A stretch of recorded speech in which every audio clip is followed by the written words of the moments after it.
Bonjour à toutes et à tous et bienvenue dans ce nouveau numéro du Mag Magique. Cette fois-ci, on va voir comment retrouver les sources d'une technique ou d'un accessoire de magie.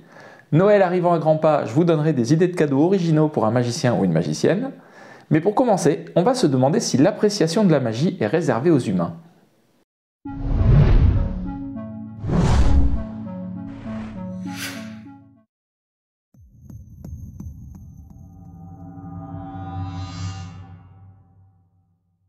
Par définition, un effet magique défie les lois de la physique. Pour l'apprécier, notre cerveau doit donc d'abord avoir compris et assimilé les lois de la nature pour ressentir une réaction d'étonnement mêlée d'émerveillement quand on voit un magicien les bafouer. D'ailleurs, les enfants ne peuvent appréhender la magie, par exemple une disparition d'objets, qu'à partir de l'âge de 2-3 ans environ. Avant cet âge, ils ne connaissent pas suffisamment les règles physiques de notre monde pour comprendre que ce qu'ils viennent de voir n'est pas normal. Cela nécessite donc un certain niveau d'intelligence, d'expérience et d'analyse. En ce sens, on pourrait se dire que les animaux, qui n'ont pas notre capacité d'analyse, ni la transmission orale du savoir, et encore moins la conscience de notre univers et de ses règles, sont incapables de capter la magie, de l'appréhender. Dit autrement, on peut penser que les animaux sont incapables de réagir devant un effet magique. Eh bien, regardons ces extraits vidéo. Ignoring you. Okay, do it. Oh! Woo! Yeah. All right. Now? Yep.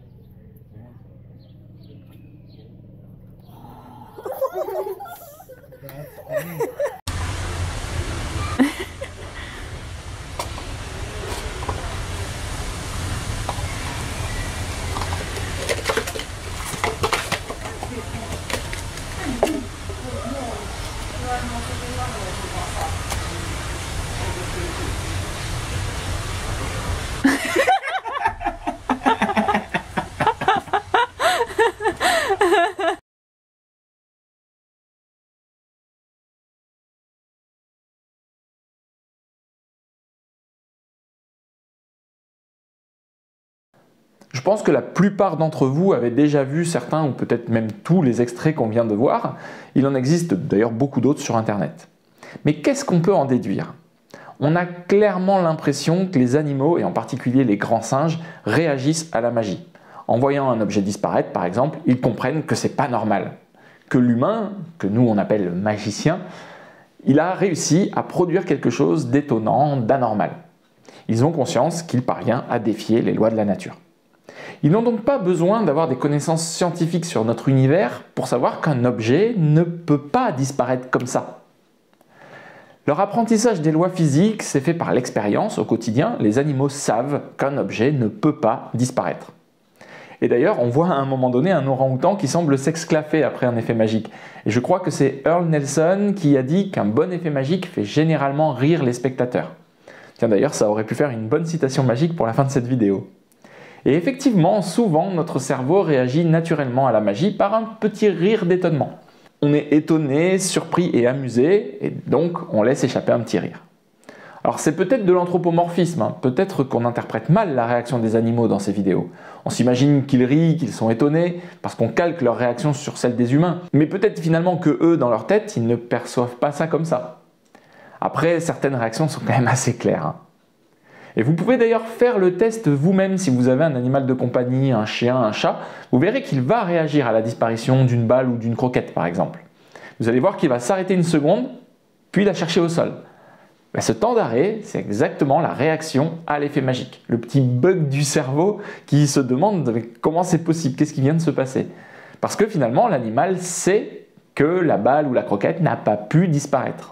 Bon, pour la croquette, avec un chien, ça ne va pas durer très longtemps parce qu'il va vite sentir que vous l'avez gardé dans l'autre main, par exemple. Mais je trouvais intéressant d'évoquer ce sujet ici, parce qu'il démontre que quand on dit que la magie est universelle, tout comme la musique d'ailleurs, eh bien, elle est encore plus que ce qu'on croit, puisqu'il semblerait qu'elle puisse même aller au-delà de l'humain.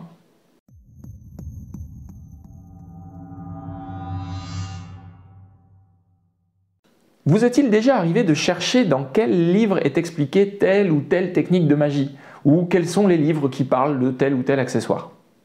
Si vous êtes professionnel, que vous présentiez des spectacles ou que vous ayez produit des livres ou des vidéos, c'est même votre quotidien.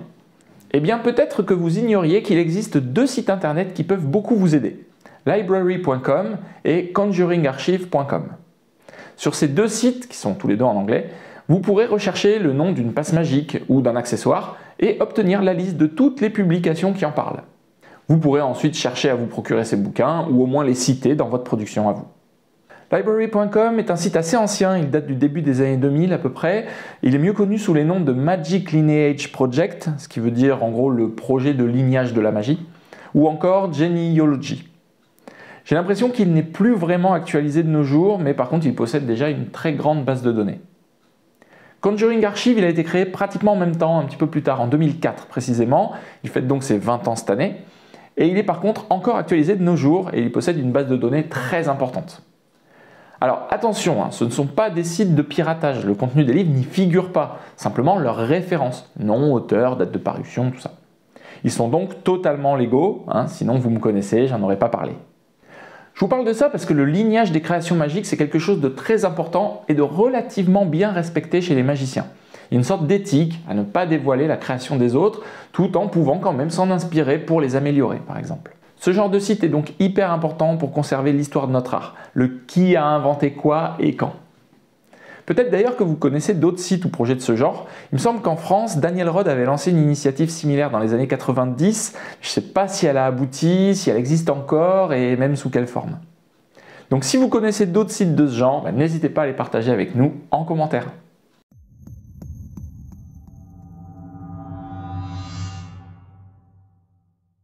Pour finir ce mag magique, voici quelques idées de cadeaux originaux à offrir à un magicien ou une magicienne, ou à se faire offrir.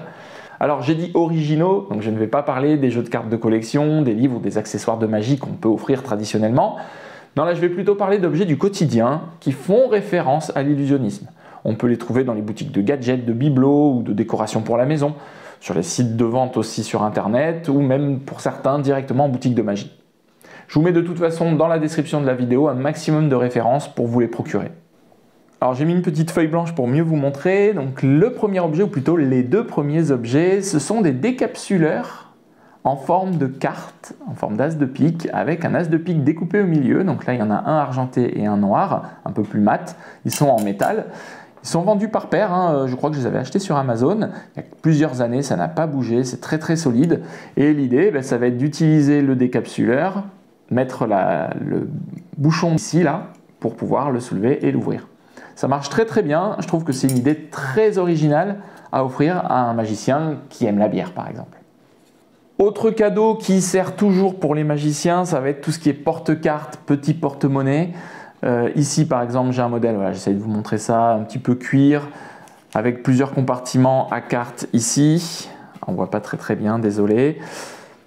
Ici un grand compartiment, bon bref, vous en avez plusieurs modèles évidemment, vous pouvez trouver ça en grande surface ou dans les marchés.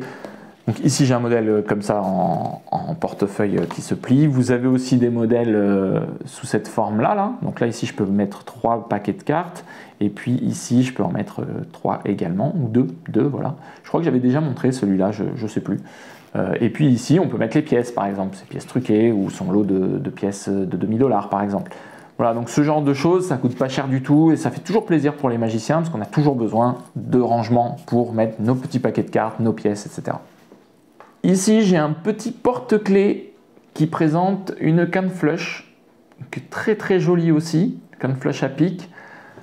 Donc ça, voilà, ça coûte pas cher du tout. Je crois que j'avais acheté ça en boutique de magie, mais il y a plusieurs mois. Je crois que maintenant, c'est plus difficile à trouver. Si je trouve des références, encore une fois, je vous les mettrai dans la description de la vidéo. Voilà, c'est en métal aussi, petit porte-clés pour magicien, c'est toujours sympa. Ça, je ne sais pas si vous connaissez, c'est une bague qui sert de décapsuleur. Donc vous mettez la bague toujours sur vous, bon celle-ci est un peu grande pour moi, c'est pas très très grave. Et quand vous avez besoin, vous pouvez vous servir de la bague pour décapsuler.